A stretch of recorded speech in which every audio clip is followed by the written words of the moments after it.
a garden. But so I buy from you all. And how do I buy? Well, it depends upon um, how you let me know how you can solve my problem. That's how I determine if who I'm going to buy from. So we're going to look at how y'all solve people's problems and really make money in your business to make impact. So this is what we're going to cover: market analysis and what consumers say, brand positioning and messaging, how to market, packaging and branding, and if you do promotions or incentives. So my objective is to give you a lot of really practical, actionable steps by the end of this. You can go back to your businesses and go, okay, let me look at it and let me see if I'm actually selling or not selling, if I am actually solving people's problems. So market analysis. Let's look at this. This is the biggest piece. If you don't get this one right, probably everything else will just like be there, but not be very effective. Because you have to ask two questions: who am I selling to? And what do people say about my products? Those are the two things. Now, this is really important because there are over 18,000 searches a month for the word biochar in the last 12 months. And there are only 6,000 for soil amendment. So people are looking for biochar more than they're looking for soil amendment. So people are aware of biochar. So then your question you have to ask yourself is, who are you selling to? And because you can't sell to everyone, then you will sell to no one. So are you selling biochar as a soil amendment, or are you selling it for different industries? Now, I'm going to focus on ag, but everything I say here, just take it and flip it to your to your industry and it will work. So if you got specialty market growers like me, or just home gardeners who want beautiful vegetables, or if you sell wholesale and retail, but you have to sit down and actually write out who you sell to, because then you will have a notion of how you're going to message that marketing. And then the second piece of this is always about asking. You always want feedback. So you ask someone why they bought from you. Why you and not the other biochar person? So that is data. Every time you have data, that means that you can create a better message and solve a problem in a much more efficient way. And the questions are kind of simple, like, what do they like about it? What did they dislike about it? You really want to know what they disliked so that you know how to fix it. But if you don't know what people don't like or why they didn't buy from you, then you will never be able to fix that problem. And that's a problem we don't usually want to ask. We don't want that negative stuff, but the negative stuff tells us where our growth areas are. So you really need that data. And then after you've answered these two questions, and these are so important, then you can look at your brand and marketing. And I think branding and marketing is fun and it should be colorful. And I will be talking a little bit about this, about the biochar industry and color in a minute. But there is a difference between brand and marketing. Brand is how people feel about you and how they feel when they're using your product. Marketing is the nuts and bolts to make that feeling happen. Those are two radically different things. And branding takes a long time to happen. But there are some companies that do it really well, like Coca-Cola does it really well. And Coca-Cola has figured out that they can play on nostalgia because, every kid likes a Coca-Cola. And so that kid who liked a Coca-Cola as an adult or a grandparent, that becomes just the go-to beverage. If you like Coca-Cola, if you don't like Coca-Cola, it becomes Pepsi. But that's brand. And that's how you get a brand to there is all the marketing underneath. And marketing is about telling your story. Like how did you first discover biochar? Because people like to know that. Because they like to know when you first found out about this black stuff that gets you all dirty and get your clothes all filthy so that you got to wash after every day. It's messy stuff. So how did you possibly get involved in this? And how did it help you? What problem did you have that biochar solved? Because it might be theirs. And so if you've got a problem and you solved it and it was their problem, oh, I think I can connect these dots. And that's how people buy things, you know? And and in the biochar industry, as in many industries, we talk about this is what we do, this is what we give you. These are all the things that biochar will do. But people don't care about that. You can put a person totally into overwhelm by just saying, well, biochar will work for this, and it will sequester carbon, and it will make the microbes happy, and it's got all these pores and everything, and people don't care. What they want to know is, am I going to have a successful garden this year? That's what people want to know. So if you go back, this is one of your homework things. I used to be a teacher. So this is one of your homework pieces. You've got to go back and look at your homepage and count how many times you've got I on it and how many times you've got you on it. And if you've got more I's than U's, you've got a problem. Because what you're saying is, I, this is look at me, as opposed to you, I want to help you. And that's the difference there.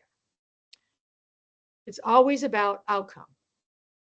And paint a picture with words, with images. I mean, people, if the biochar industry spent more time having videos of, I don't know how many of you have operations where you've got a window and you can see the fire.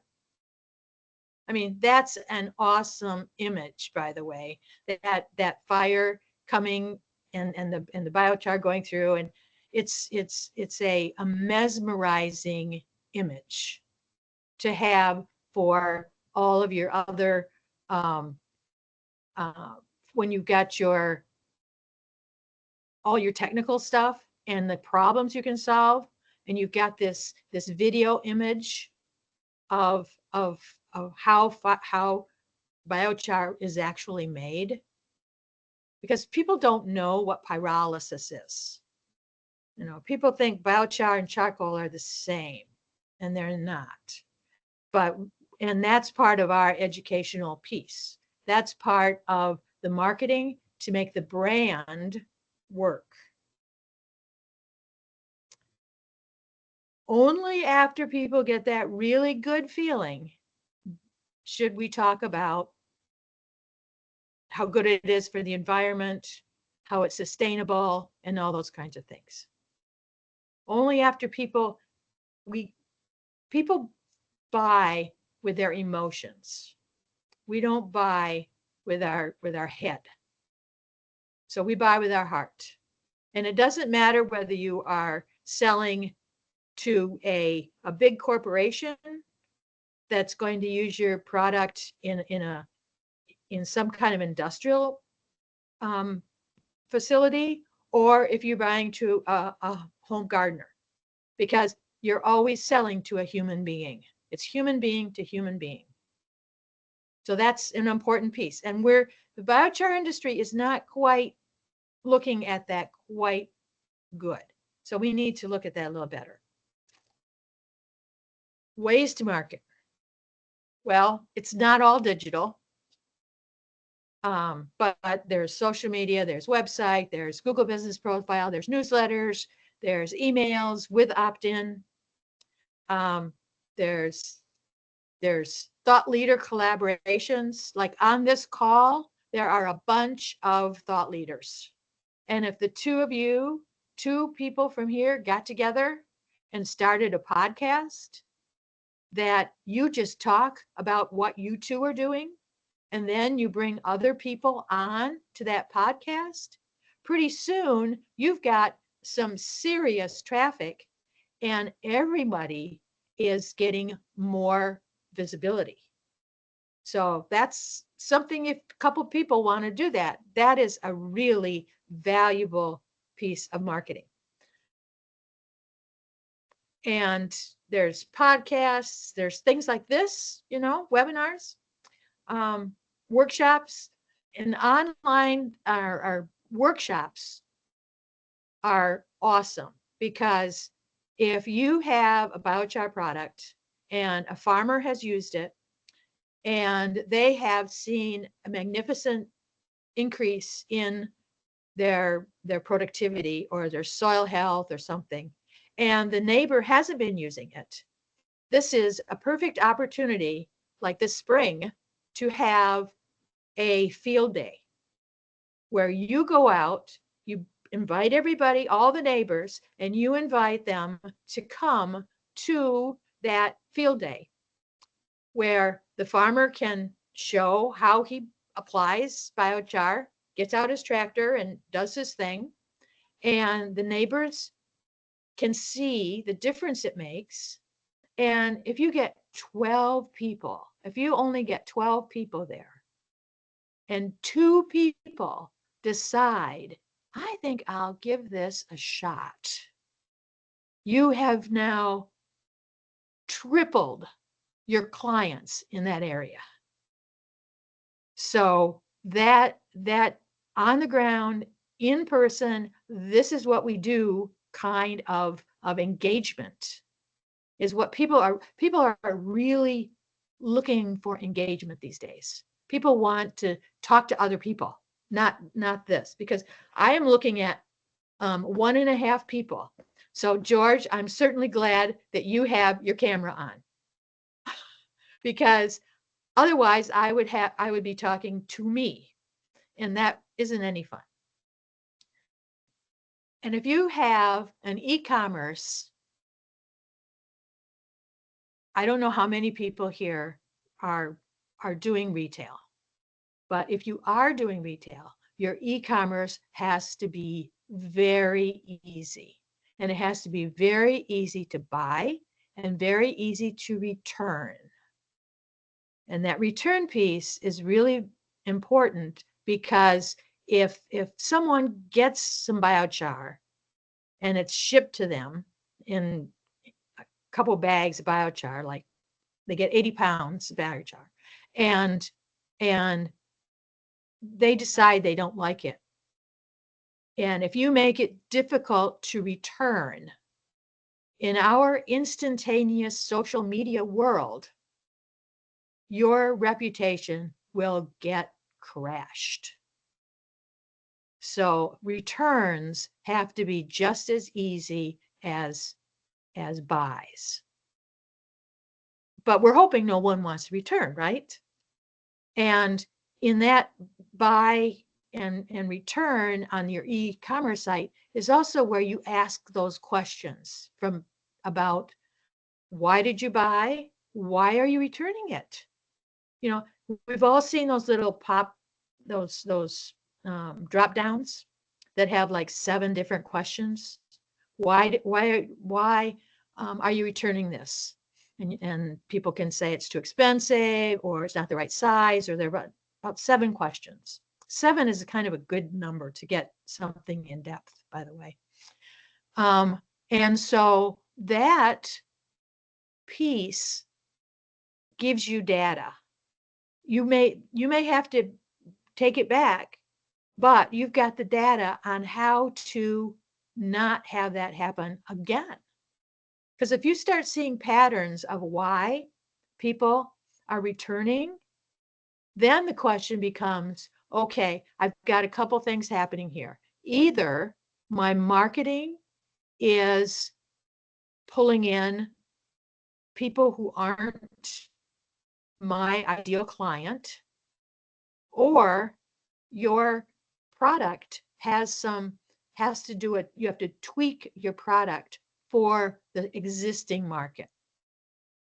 So these are questions you have to ask yourself, and because those patterns tell you a lot. And probably nobody here really, this is not news. We're always looking for patterns. And I know that. And the messaging all across the board, whatever your marketing channel is, whether even, when you go to a conference, you get a trifold flyer or a brochure or something. Well, that piece of paper stuff has to have the same branding, the same imagery, the same logo, the same typeface that you have on your website. Because people, they and just like all of us, people and we're all consumers, and we like what's consistent. So if we see something that's consistent, the same logo all the time, then we become comfortable with that, and we'll buy it better, buy it more easily. So let's look at packaging. Packaging is a big deal. And I just want to have you look at this, okay? I've got a biochar producer over here, and we've got a synthetic competitor. Now, which bag suggests to you that your life is going to be better if you buy it? And how do you think packaging affects buyer behavior? And if you think this only pertains if you are selling retail, think about packaging at a wholesale level. Now you've got this big tote, but the tote has to be somehow you have to designate your tote as different or better than someone else's. And that's creativity. Now, I was talking Wakefield Biochar. I happen to know these people. I use Wakefield Biochar, and both of these products are available in my local Home Depot. So I was talking to Tony, and he was saying that, oh, we're now in Home Depot. So I went, great, I'm so excited. So I went to my Home Depot and I looked for biochar. And I saw potting soil. I saw lots of other stuff. This was last spring. I saw lots of I had to look for Wakefield Biochar. And that's because the packaging looks exactly like all other packaging. It looks exactly like the compost and manure, the topsoil, all of those bags that are white with black lettering, they all look exactly like this when you're looking at them as a bunch. But if you look at, Miracle Grow does a darn good job of enticing you. You're right. It does a great job of enticing you. Because if I were a dad with 2 kids and it's the weekend before Mother's Day, and I'm taking my kids to the local Home Depot. We're getting a bunch of flowers and we're putting them in a pot. And oh, geez, we got to get some potting soil.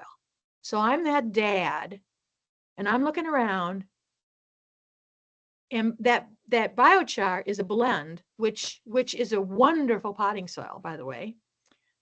And but if I'm that dad, I'm going to buy that Miracle Grow because it says to that dad, you're going to have beautiful flowers.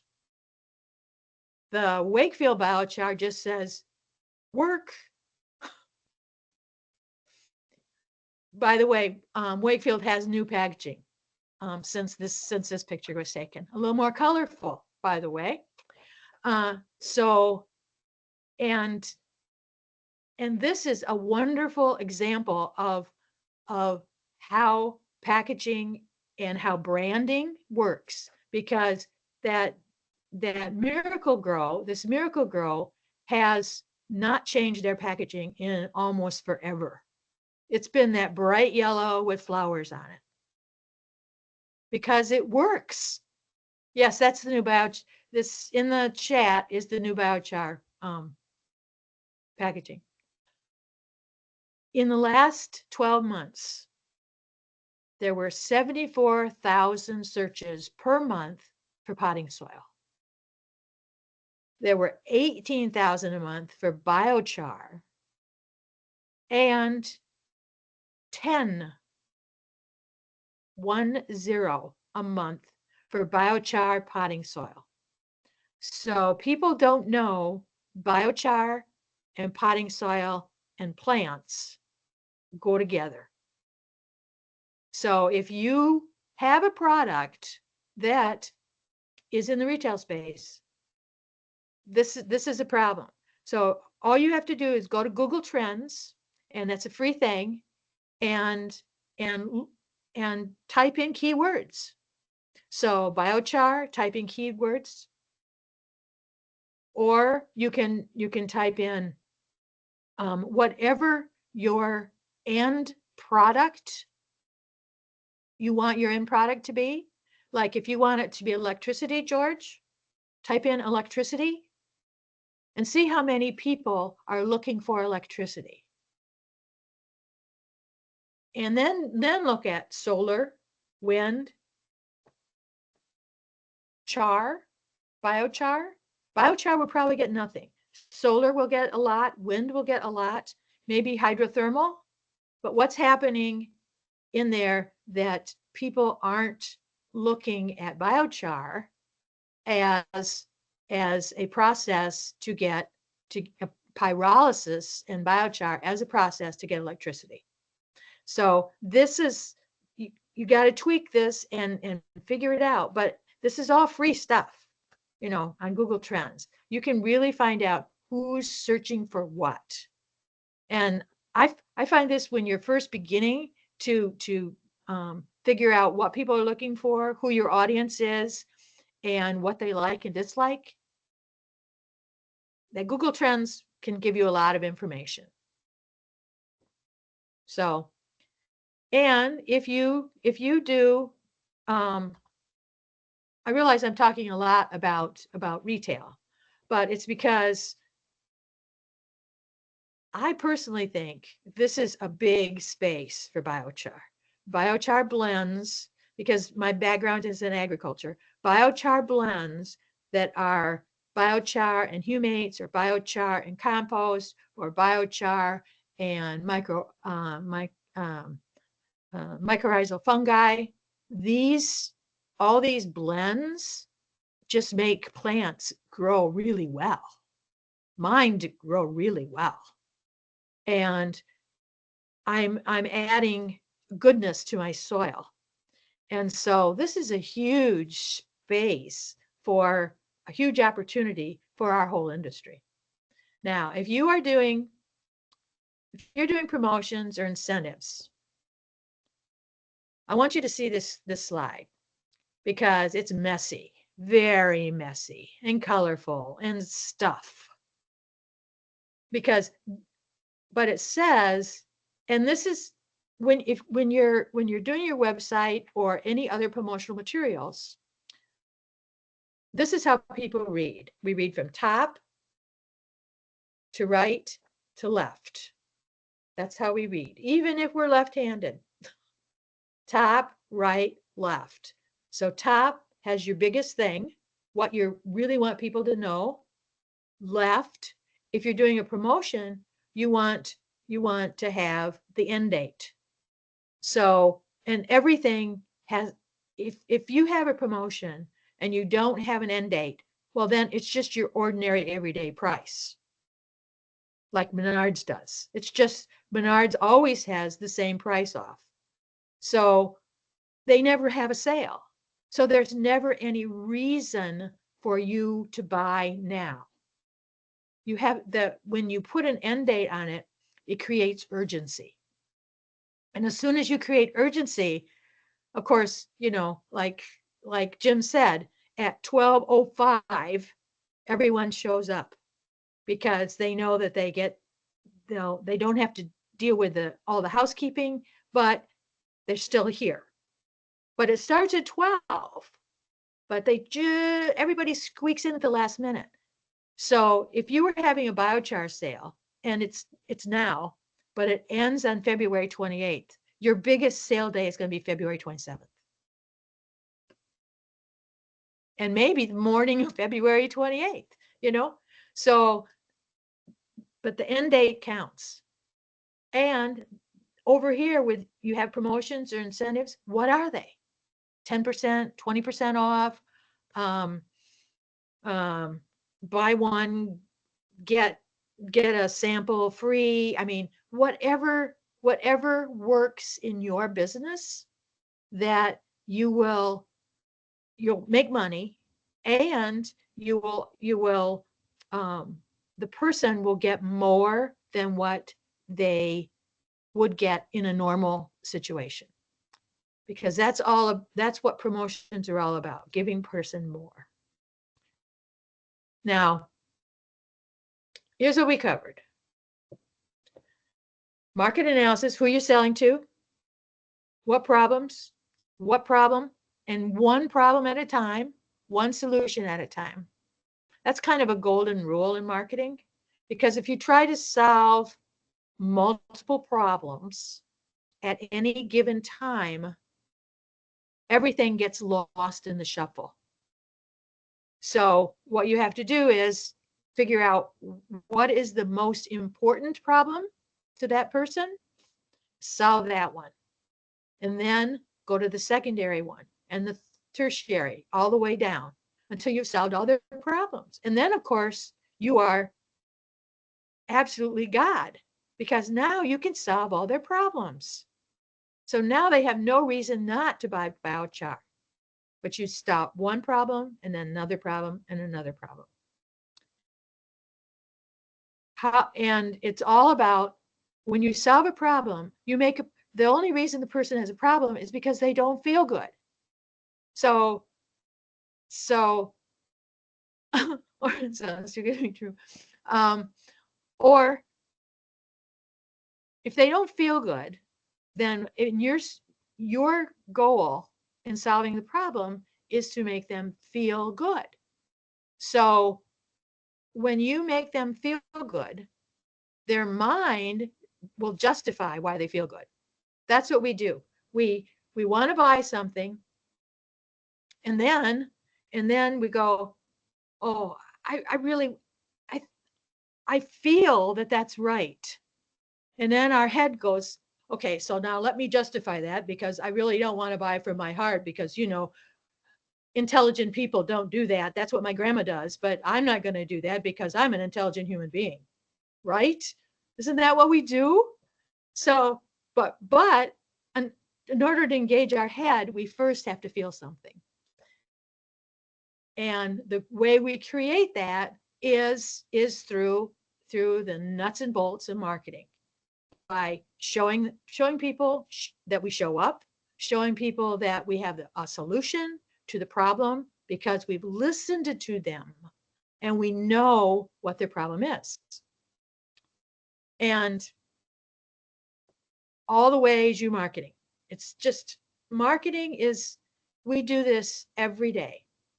I marketed to Jim to talk to you about marketing because I wrote a proposal. Now, if you want to go out to dinner tonight and your spouse doesn't, and you go, well, they're having a really good sale on that flounder that you really like, and it's got a good sauce on it. And you like, isn't that the sauce you like? And she goes, yeah, yeah, yeah. So you go, okay.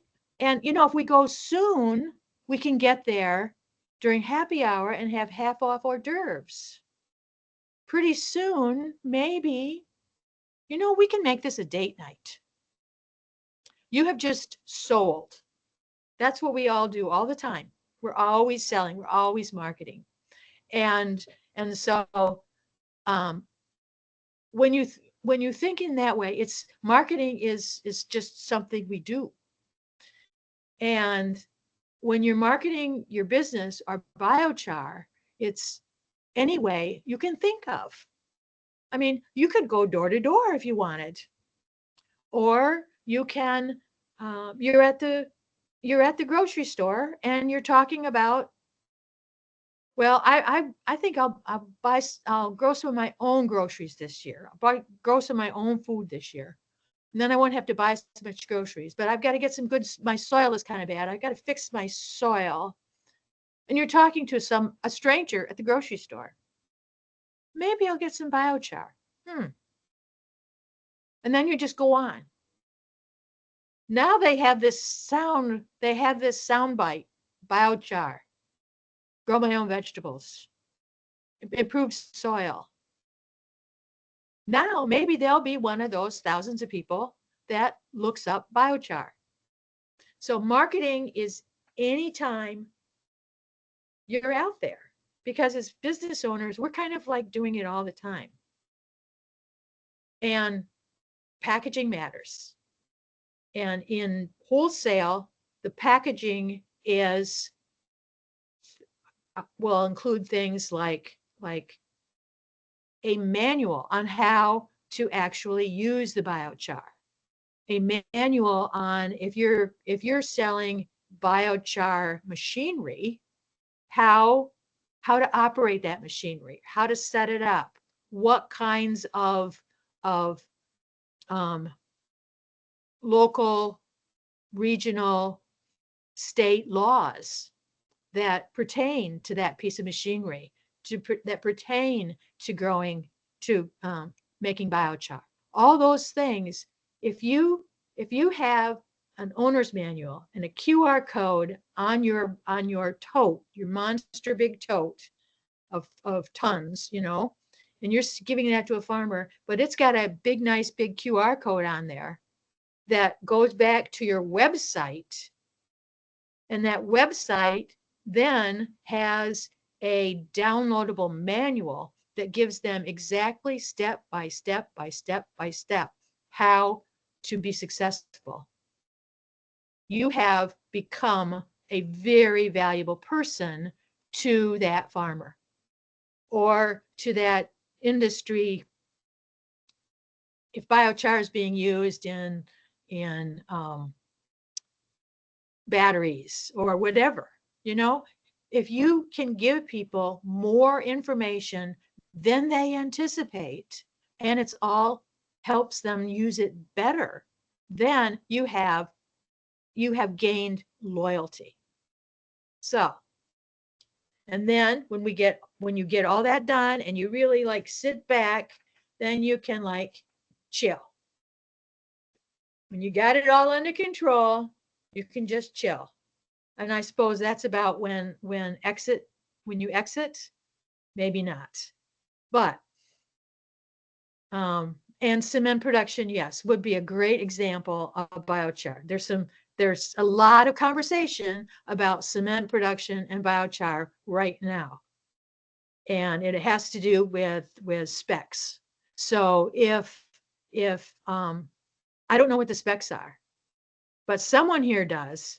And if whoever is into that industrial way, Find another person here that's into that industrial use of biochar, do that podcast thing and talk about it because people like to listen to that. That's drive time music, a podcast.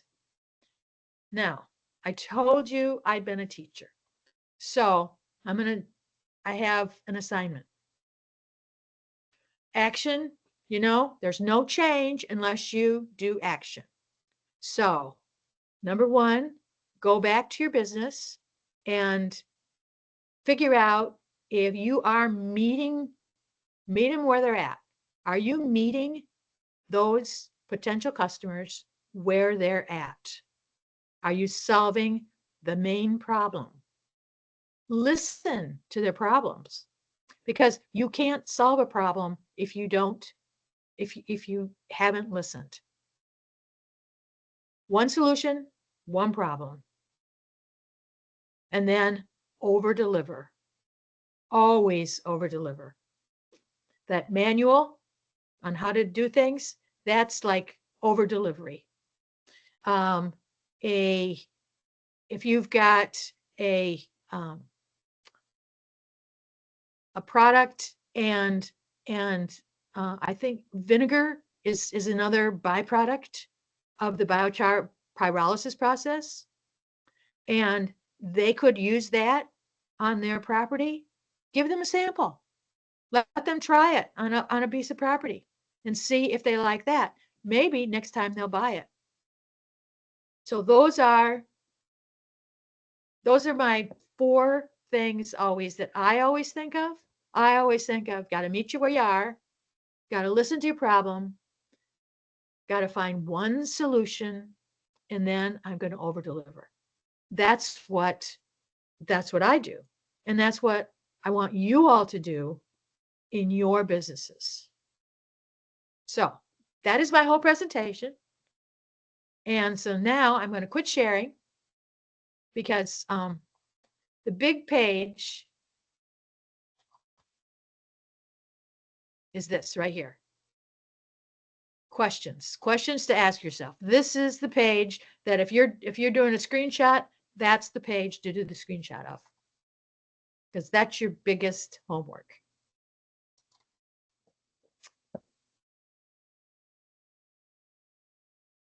Well, thank you, Go back Jackie. to me now. Yeah. Thank you very much. I appreciate that. Learn a lot. One of the things, the takeaways for me was the whole QR code coming to directions on back. And as far as the specifications go, you're channeling someone on here, Dwayne Stenlin from our Minnesota DOT, and that's the big issue there is helping him work on specifications, on the how-to manuals on using this stuff. So that's a lot of good things. But it's great to see that one of the things I'm looking at the people that are here, we have a number of producers that are on here, and that is really good to see that we have these producers and looking at it. Sam, we have a question from Sam, and Sam is in Cincinnati. Go ahead, Sam. Hey guys, thanks for the presentation, Jackie. Can you hear me okay? Yep. Okay. Just wondering if you could speak more to the one problem to one solution, as far as moving on to a new problem with a new solution. In what context? Can you just say more on that? I guess I'm thinking, like, are you talking about when you're sending an email, you talk about one problem, one solution? Like if you are not like, don't have a specific touch point, if you're talking about like a customer scanning the aisles, I'm trying to envision how you go through this chronologically. You mentioned if you solve one problem with one solution, then you can move on to the next problem with the next solution. And I'm just trying to wrap my head around the interaction with the customer that you're speaking to when you say that. And if you could elaborate on that a little more.